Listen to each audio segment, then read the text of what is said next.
Hello friends, எல்லோரும் எப்படி இருக்கீங்க? கண்டிப்பாக நல்லா இருப்பீங்க நம்புகிறேன். ஸோ வந்து அந்த 8 ரூல்ஸ், அதாவது நைன் ரூல்ஸ் வந்து எல்லோரும் சொல்லிட்டாங்க.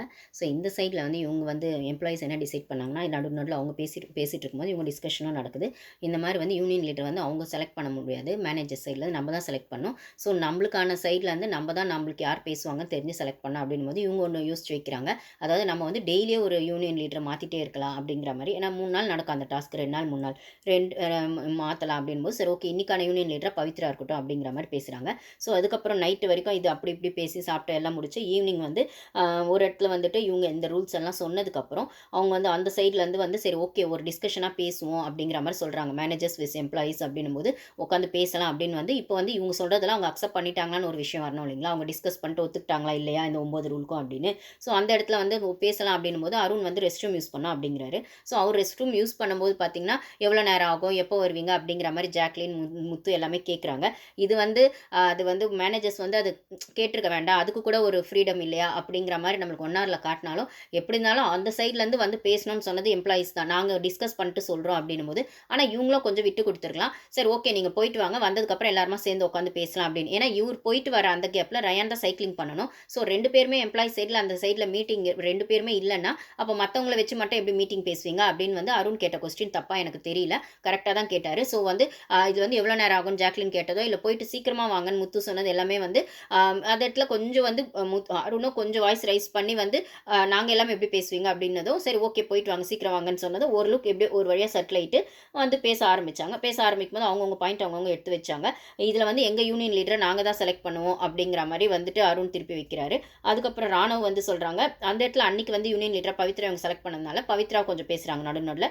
ராணுவ வந்து சொல்கிறார் நீங்கள் கேப் ஒன்று செய்யணுமா, அது ரொம்ப ஹீட்டாக இருக்குது அப்படின்னும் போது எங்களுக்கு முடிஞ்சப்போ போட்டுக்கிறோம், ரொம்ப ஹீட்டாக இருக்குது வெயிலாக இருக்குன்னா நாங்கள் போடலை அப்படிங்கிற மாதிரி ஒன்று வருது. ஏன்னா காலையில் அந்த டைமில் வந்து இந்த டிஸ்கஷன்லாம் ஆகிறதுக்கு முன்னாடி விஷால் சௌந்தர்யா போயிட்டு ராணுவ கேப் போடலன்னு போட சொல்லியிருப்பாங்க. நாங்கள் வந்து எங்களுக்கு போட இஷ்டம் இல்லை, அதாவது ரொம்ப வெயிலாக இருக்குது, இது சூடாக இருக்குது, ஸோ வந்து நாங்கள் வந்து அது டிஸ்கஸ் பண்ணுறோம், அது எங்களுக்கு எப்போ முடியுதா போட்டுக்கிறோம், அது டிஸ்கஸ் பண்ணும்போது பண்ணலாம், இப்போ போடுங்க அப்படிங்கிற மாதிரி அவங்க கொஞ்சம் சொல்லியிருப்பாங்க. மேனேஜர் அப்படிங்கிற இடத்துலேருந்து சொல்லியிருப்பாங்க. அதை எடுத்து வந்து ராணுவ வைப்பார், அவங்க அப்படி சொன்னாங்க காலையில் அப்படின்னு. அதுக்கப்புறம் பேசக்கூடாதுன்னு சொன்னது எங்கள் பேச்சு உரிமை கட் பண்ணுற மாதிரி இருக்குது, ஒஸ்ட்டுன்னு சொல்லிட்டு நீங்கள் ஒஸ்ட்டாக இருந்தாலும் வேறு ஏதாவது பனிஷ்மெண்ட் கொடுங்க, இது எங்களுக்கு வேண்டாம் அப்படிங்கிற மாதிரி சொல்லுவாங்க. சரி ஓகே இப்போ இந்த இடத்துல வந்து இப்போ அந்த 3 யூனியன் லீடர் அதாவது 3 பேரை செலக்ட் பண்ணி அதில் ஒருத்தங்க நாங்கள் எவ்வளோ தான் இப்போ இந்த சைடு முத்துவே தான் பேசிட்டு இருப்பாருங்க. அந்த பாய்ஸ் டாஸ்க் வெஸ் கேர்ள்ஸ் டாஸ்க் மாதிரி தான் இப்போ ஆயிட்டுருதுன்னு நினைக்கிறேன். இது பாய்ஸ் டீம் வெஸ் கேர்ள்ஸ் டீம் மாதிரி. ஏன்னா வந்து இப்போ வந்து ஃபுல் கண்ட்ரோலில் முத்து தான் எடுத்த மாதிரி தெரியும் இந்த டாஸ்க்கு. எல்லாரும் ஒரு பாயிண்ட் சொன்னாலும் அந்த பாயிண்ட் முத்து மைண்ட்லேருந்து வந்த மாதிரி தான் இருக்கும் எல்லாமே. அப்படி இருக்க பட்சத்தில் பவித்ரா சொல்லுவாங்க சரி ஓகே நாங்கள் இந்த 3 பேரை சொல்கிறோம், அதுலேருந்து நீங்கள் சொல்லுங்கள் ஒருத்தங்கன்னா. ரயான், அன்ஷிதா, பவித்ரா, நாகின்னு சொல்லும்போது அன்ஷிதாவை செலக்ட் பண்ணுறாங்க. இப்போ வந்து அன்ஷிதா தான் நெக்ஸ்ட் டே ஃபுல்லாக யூனியன் லீடராக இருக்க போகிறாங்க. அப்போ வந்து சொல்லுவாங்க இப்போ வந்து இந்த இடத்துல வந்து யூனியன் லீடர் எதுக்கு அப்படின்ற மாதிரி ஃபஸ்ட்டு பவித்ரா ஒன்று வைப்பாங்க. எப்படியும் இந்த சைடு 8 அந்த சைடு 7 ஒன்னே பேசிக்கலாம், எந்த பிரச்சனையாக இருந்தாலும் எதுக்கு யூனியன் லீடர் அப்படின்ற மாதிரி. இல்லை ஏதாவது விஷயம்னா பேச யூனியன் லீடர் ஒருத்தர் வேணும் அப்படிங்கிற மாதிரி ஒன்று போகும். இந்த இடத்துல ராணுவ சொல்வார் பர்சனல், அதாவது பொது விஷயம்னா யூனியன் லீடர் வச்சு வரலாம், எனக்கு பர்சனலாக ஒன்று பேசணும்னா அது நானே வந்து உங்கள்கிட்ட பேசுவேன்னா சார் அப்படி என்ன அப்படின்னு போது சௌந்தர்யா மேலே ஒரு விஷயம் சொல்லுவார். மார்னிங் வந்து நான் அந்த கேப் போடலன்னு போது அவங்க கொஞ்சம் ஹாஷாக நடந்துக்கிட்டாங்க அப்படின்னு சொல்லி. அப்போ அவங்க சொல்லுவாங்க இல்லை நான் என்னோட டியூட்டி தான் செஞ்சேன், உங்கள் சேஃப்டிக்காக தான் நான் போட சொன்னேன், அது ஒன்றும் எனக்கு தப்பாக தெரியலனா. இல்லை அப்போ அது வந்து அது திருப்பி வளர்த்துட்டே இருப்பார் ராணுவ. அப்போ என்ன தான் பண்ண சொல்கிறீங்கன்னா சாரி கேட்கணும் சௌந்தர்யா அப்படின்ற மாதிரி ராணுவ அவரோடது பர்சனல் அட்டாக் எடுத்து நீங்கள் வைப்பார்.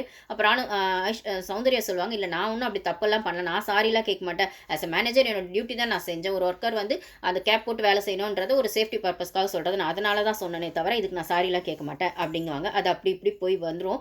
அதுக்கப்புறம் வந்து ஒரு வழியாக பார்த்தீங்கன்னா வந்து அன்ஷிதா தான் நெக்ஸ்ட் டேக்கு யூனியன் லீடர் அப்படின்னு சொல்லி வருவாங்க. இப்போ அன்ஷிதா வந்து என்ன சொல்லுவாங்கன்னா நீங்கள் ஒஸ்ட் பர்ஃபார்மரில் வந்துட்டு என்ன சொல்கிறது இந்த மாதிரி எதுவும் வேலை செய்யாமல் சும்மா உட்காரணும்னு சொல்கிறீங்க, அது சரியாக வராதுன்னா சரி அப்போ வேறு எதாவது சரி அப்போ உள்ளே வந்து வேலை செய்யட்டும், இங்கே சரியாக வேலை செய்யலன்னு ஒஸ்ட் பர்ஃபார்ம்னா எங்களுக்கு கிச்சன் டீமில் வந்து சாமான் கழுவு விசில் வாஷிங் வரட்டோம்னா அதுவும் முடியாது அப்படின்னு அன்ஷிதா சொல்லுவாங்க. அப்போ என்ன தான் இதுவும் முடியாதுன்றாங்க அதுவும் முடியாதுன்றீங்க, ஏதோ ஒரு வழிக்கு வரணும்ல அப்படின்போது சரின்னு ஒரு வழியாக அதுக்கப்புறம் ஒத்துக்குவாங்க.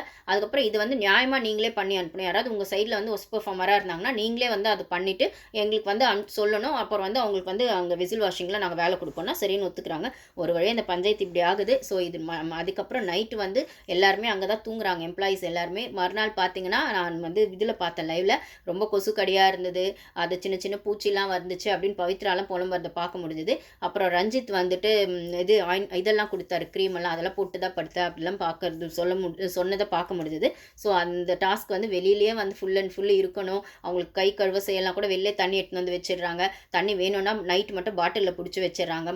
ஃபுல் டேக்கு தண்ணி வேணும்னா அந்த ஸ்பைட்லிங் வேறு பண்ணுற தண்ணி தாகனா வந்து குடிக்கணும் அப்படிங்கிற மாதிரி, அதாவது கேட்கும்போது ஒரு கிளாஸாக தான் கொடுப்பேன் அப்படிங்கிற மாதிரிலாம் இருக்குது. ப்ளஸ் இதுக்கு நடுவில் ஜெஃப்ரி வந்து ஒரு வாட்டி கேட்காம அவர் பாட்டுக்கு ரெஸ்ட் ரூம் போயிருக்கும்போது வெளில யாரும் சைக்கிளிங் பண்ணலையான்னு பிக் பாஸ் வேறு கொஸ்டின் பண்ணுறாரு. அப்போ தான் ஜெஃப்ரி இல்லை நான் பார்க்கும்போது அங்கே யாரும் இல்லை சொல்லணும் போது அப்போ அது ஒரு தப்பாக போயிடுது, ரூல்ஸ் மீறின மாதிரி. ஸோ ரொம்பவே ஸ்ட்ரிக்டாக வந்து பிக் பாஸ் வந்து இந்த டாஸ்க்கு கொண்டு போகிற மாதிரி தான் தெரியுது. இதில் இன்னொரு இடத்துல பார்த்தீங்கன்னா நீங்கள் நான் லைவில் பார்த்தது, ஜெஃப்ரியும் ரஞ்சித்தும் வந்து அங்கே ஏதோ பாத்ரூமில் 2 பேரும் ஒன்றா போனாங்க போல். பட் ஆனால் ஒன்றா யூஸ் பண்ணலை, ஒன்றா போனேன். அப்போ வந்து 2 பேரும் ஒன்றா யூஸ் பண்ணிங்களா அப்படின்னும் போது அவர் கேட்குறாரு, இல்லை அவங்க மக்கு இல்லை அந்த ரெஸ்ட் ரூமில், அதனால் நான் மக்கு மட்டும் எடுத்து கொடுத்தேன் பிக் பாஸ், வேறு எதுவும் பண்ணலை அப்படின்னு ஜெஃப்ரி சொல்கிறத பார்க்க முடியுது. ஸோ ரொம்பவே ஸ்ட்ரிக்டாக வந்து பிக் பாஸ் இந்த டாஸ்க்கை கொண்டு போகிறாரு. ஸோ வந்து இவர்கிட்ட ஸ்ட்ரிக்டாக கொண்டு போகிறதும், கேமுக்காக அவங்கவுங்க ஸ்ட்ராட்டஜி பண்ணுறதும், கண்டென்ட்டுக்காக ஏதோ ஒரு ஆப்பர்ச்சுனிட்டியை உருவாக்கி ஒரு சண்டையை போடுறதுமா வந்து கொஞ்சம் சூடு பிடிச்சிருக்கு டாஸ்க்கு. நம்ம நெக்ஸ்ட் வீடியோவில் பார்ப்போம் கைஸ். தேங்க்யூ.